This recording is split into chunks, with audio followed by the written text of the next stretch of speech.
Welcome to the Get Ready with Tony Stewart podcast. Today, I'm excited to be joined by Donna Bandelloni, somebody who I've known for a long time. Donna, good morning. Thank you for joining me. Thank you, Tony. I'm delighted to be here. It's great to have you.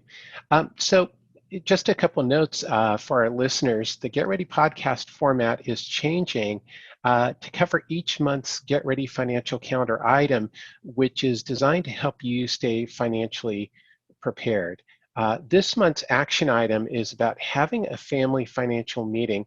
In other words, communicating with your spouse, significant other, and your children, whether they're kids in your home or adults out on their own. Communication is so important, and that's why I'm so happy to have Donna on today. Let me tell you a little bit about Donna. Donna's superpowers are communication and connecting people, and that's where I met Donna, is with her connecting people. Donna is a leader in the planned giving community and a frequent speaker at many national planned giving webinars and planned giving conferences across the country, assuming we have in-person conferences ever again. So a couple more things about Donna. Donna has just founded her new venture, Genuine Giving. Donna also is serving as a senior consultant at the Heaton Smith Group in Atlanta. Donna has served as the Director of Planned Giving for leading healthcare organizations and Senior Director of Charitable Gifts for world-leading financial institutions for more than 25 years. Her capacity to lead and execute produced significant growth in gift planning programs for large healthcare foundations located in Northern California, the Lucille Packard Foundation for Children's Health, and the California Pacific Medical Center Foundation. In addition, Donna held director positions at large financial institutions such as Merrill Lynch Trust, Wells Fargo Charitable Management, and Mellon Financial, and has successfully expanded their charitable services to the nonprofit center. So Donna is a planned giving powerhouse. Donna, it's so great to have you. So honored to have you on. You've been a great friend and a mentor, and just learned so much. How are you doing today? I'm doing great, Tony. I just want to say I've learned so much from you as well. So I feel honored to be asked to be here, and I hope that I have something to share to your audience. You sure do. So can you tell us just a little bit about what you do and your journey? Sure. So you've already given a great background of information to our audience, but really what I've done is I've taken a look at all the varied experiences that led me to this role as a consultant to be able to refine for our clients, and those clients would be nonprofit entities, large and small, who are looking at increasing their planned gifts for those institutions in a variety of ways. And since I've led gift planning programs, I have a particular insight in how to grow and develop them and to work with donors in building lasting relationships for institutions. But in my earlier career working with financial institutions, it was really important for me to understand how best to serve clients individually with their financial planning, charitable gift planning, and overall personal wealth management. And so it is a pleasure now to be able to have conversations that are not just about finance, but what matters most to the individual donors and client relationships for these institutions. And that has to do with three parts that I focus on: family, financial, and philanthropic values. And I think it's particularly appropriate for your topic on family meetings today. Yeah, well, that's so important to have that conversation with family members and to hit on that. And it's about so much more than finances. So many of us in the financial services area tend to focus on the financial service aspect rather than on the client and what's important to them and what they want to achieve. So why is it important? Why do you feel it's important for family members to communicate with each other about their financial affairs? Well, I think I think it's really important to provide education and support and a safe place to have conversations around topics that may sometimes for each one of us have its own sensitivities. And in building a relationship with family members to feel safe and comfortable and show their vulnerabilities and knowledge and understanding of these topics is really critical to the success. And starting in a family with children, I think the earlier you can start in having very basic conversations, that it will provide an openness and a gradual education based on their maturity and understanding of topics, as well as an understanding of how parents can do their best to impart values, as well as prepare their family members for the future in terms of financial management. Well, that's great. So, I think you hit on an important point is people often think that kids are not ready to learn about money, or they often don't talk to kids about money. When would you say is a good time to start talking to children about money? Well, I think if you keep it simple and not discuss, the actual dollars and cents of the family situation, but really focus on simple concepts. Think about it. I think I, personally learned as a child, elementary school, I remember a couple of important things. One, we used to have banking envelopes, Oh, nickels, dimes, and yeah. quarters that we would on a weekly basis have a banking envelope filled up with change that I would save from little tasks around the house or just asking my parents for a nickel or a quarter. And those envelopes would get banked in our local Waterbury Oh, okay. savings bank.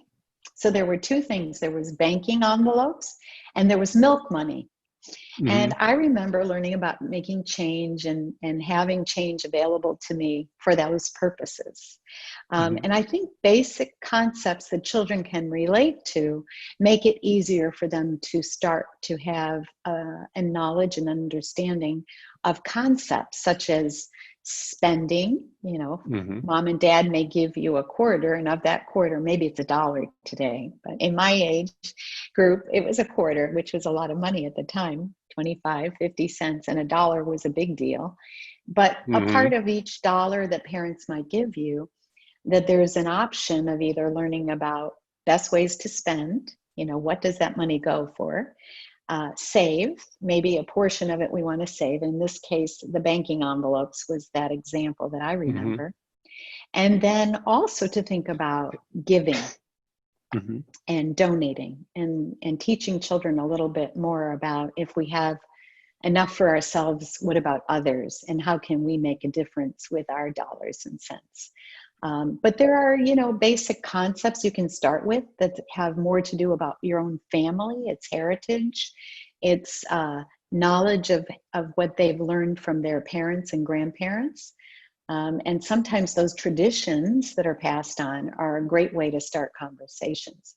But in answer to your question, I think the sooner the better. It doesn't have to be very involved conversations, but doing it in ways that are meaningful to the children based on their age. And certainly at elementary years, from age 5 to 18, you have a lot of maturity and understanding and growth in the individual family members. But you want to look at the dynamics at the time, the health and ability to understand concepts, and to build on that information as you share. But just those basic save, spend, and give are really important. Definitely. I would agree. I remember that as a kid, getting money for a comic book and, thinking about what I want to do. Do I want to save my money? Do I want to, uh, you know, go all in and buy a candy bar and a comic book? Exactly. How do I spend Exactly. the money? With it, but Mm-hmm. it was with a little bit of guidance from my parents, and I think that's the missing piece. Oftentimes, is that we think the kids are going to get financially educated somewhere, but it does start within the family, Mm-hmm. financial Mm-hmm. education, and Mm-hmm. otherwise it's not going to happen.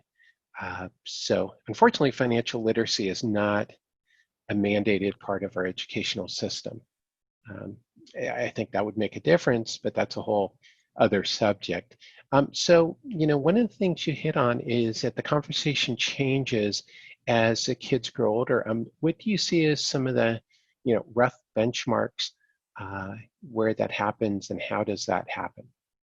Well, I think, in college years, especially, I think about how young adults are bombarded with information. They go to college and they're hit by all the financial institutions who offer credit cards Mm-hmm. easily. And I have heard from many parents, and in discussions with clients, as well as the reality of family members, I've observed a great deal over these years. And I've found that understanding, assets and liabilities as concepts, Mm-hmm. as well as, uh, you know, living within our means and Mm-hmm. realizing credit cards and debt and the ability to really understand budgeting and Mm-hmm. saving, as well as, this money doesn't come from free on a credit card.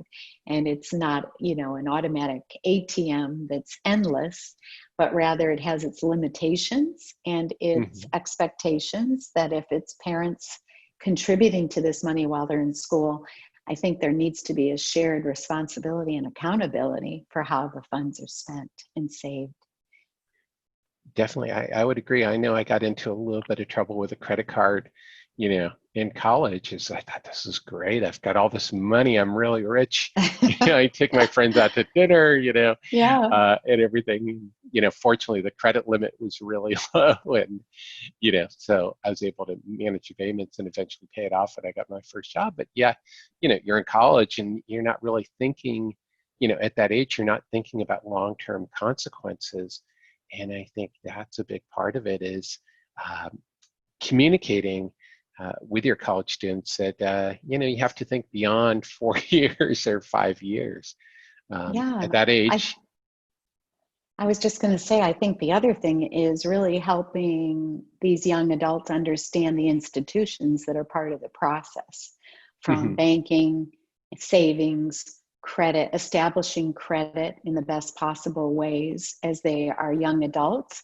Many college students, like you and I'm sure, had part-time jobs. I started at 15 while I was still in high school, working on weekends in family run or whatever catering businesses that my dad introduced me to. But that money, when I brought it home, I had to start thinking about, okay, what am I going to do with it? How will it help support and save for school, education? If parents can't 100% fund your college education, then you need to think about taking responsibility for learning how best to save and invest to achieve your goals.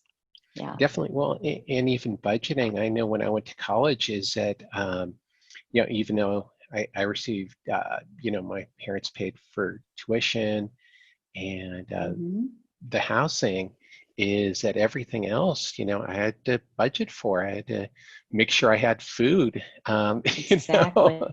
Yeah. So some months, until I really got the hang of it, at the end of the month, there wasn't much to eat. The typical college Right. student and top ramen. You know. Exactly. Yeah. You have to really manage the ebb and flow of how the finances come in, and you start to understand. But it's limited, right? And I guess parents' guidance and conversations about, you've heard from your parents, money doesn't grow on trees. Hmm. And I think, those are opportunities for family meetings to sit down and talk about, here's what we're going to deposit into this account. It will serve you X number of months or a year, and you need to manage it accordingly and start to look at where does the money go, right? Hmm. I'm sure you've told people or heard people who, once they uh, have a large amount of debt, that they have to analyze exactly how much am I spending on each item. And when you start to look at the receipts and calculate it up, you start to make changes in your spending habits. So I think it's a real gradual learning and experience, both positive and sometimes setbacks for individuals, until they get a hang of it. Oh yeah, For sure. definitely. For Uh, sure. Yeah, well, let's segue a little bit into adult children, which is where I think you've spent, a lot of your time. Is how do adult children and parents start to have the financial conversation about, the parents planning? How do they structure their communications and conversation? Well, I think, first I'll start by saying most adult parents, and especially as they get closer to retirement years, or after the children's education is somewhat paid for, or they're helping maybe with graduate school or what have you. But overall, they start to think about retirement savings for themselves, and they want their kids to become more and more independent. Hmm.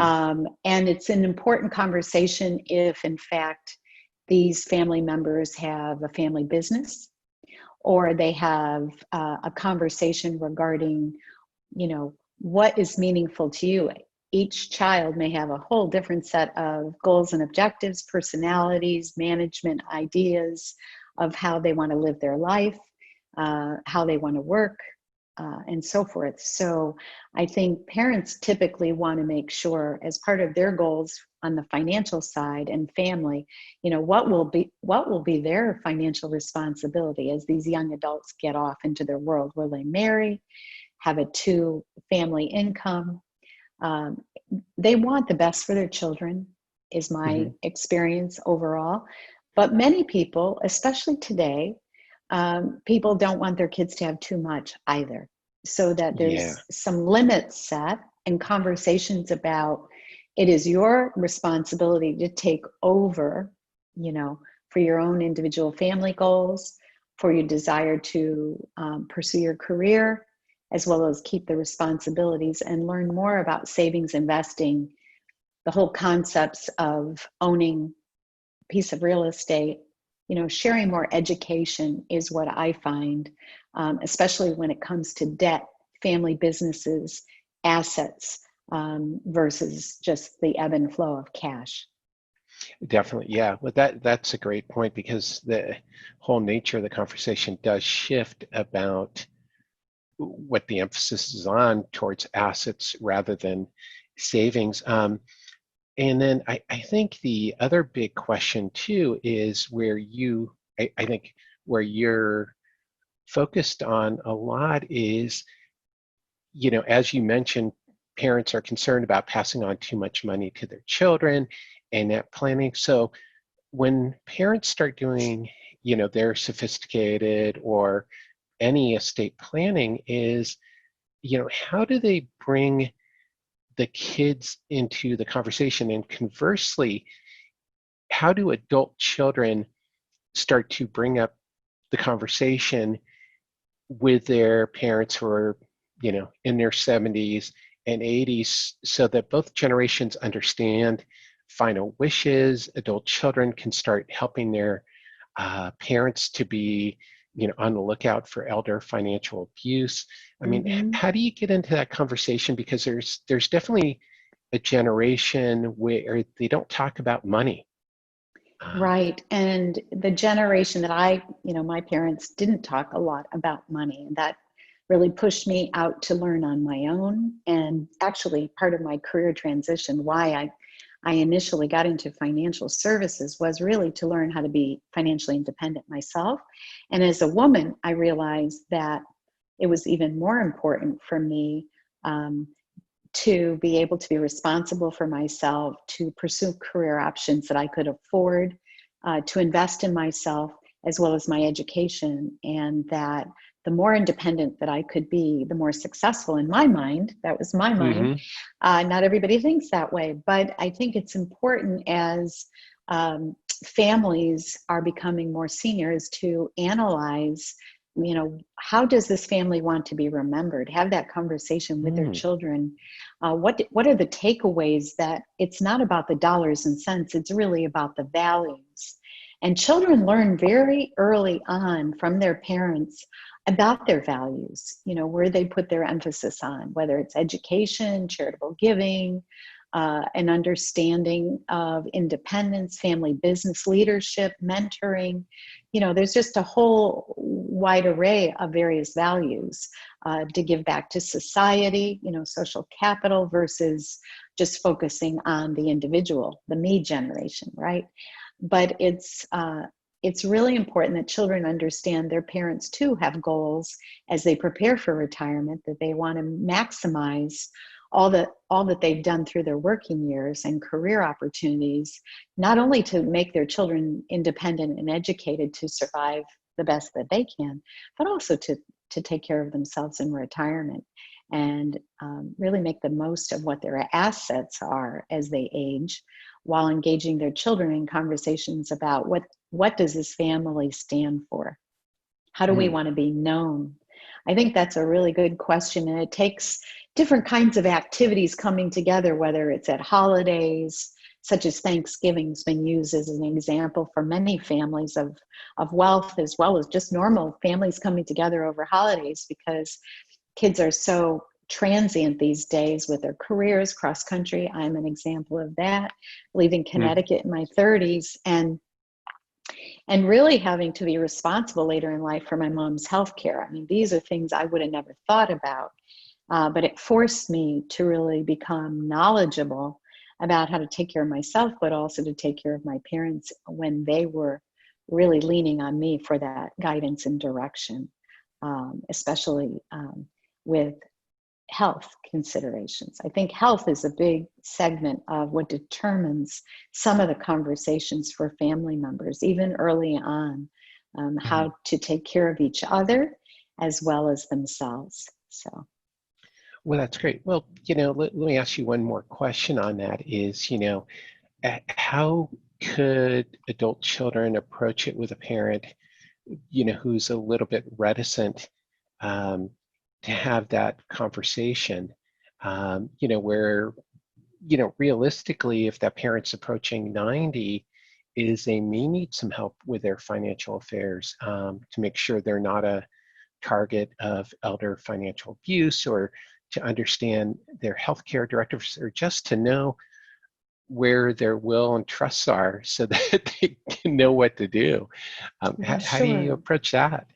Well, a lot of parents, there are two sides of the coin. A lot of parents want to prepare their kids to understand if something happens to your father or I, here is what we know to be true. Here are where the documents are. Here, leaving that roadmap of information, because they realize more and more they're facing their mortality. And so it's important. Some parents want to not be a burden to their children, want them to be independent enough to enjoy life to the best of their ability, as well as know how best to use the information they've prepared to make decisions regarding their health and well-being, as well as their environment, their housing needs, et cetera. I mean, there's so many questions. We could talk a whole podcast on just that.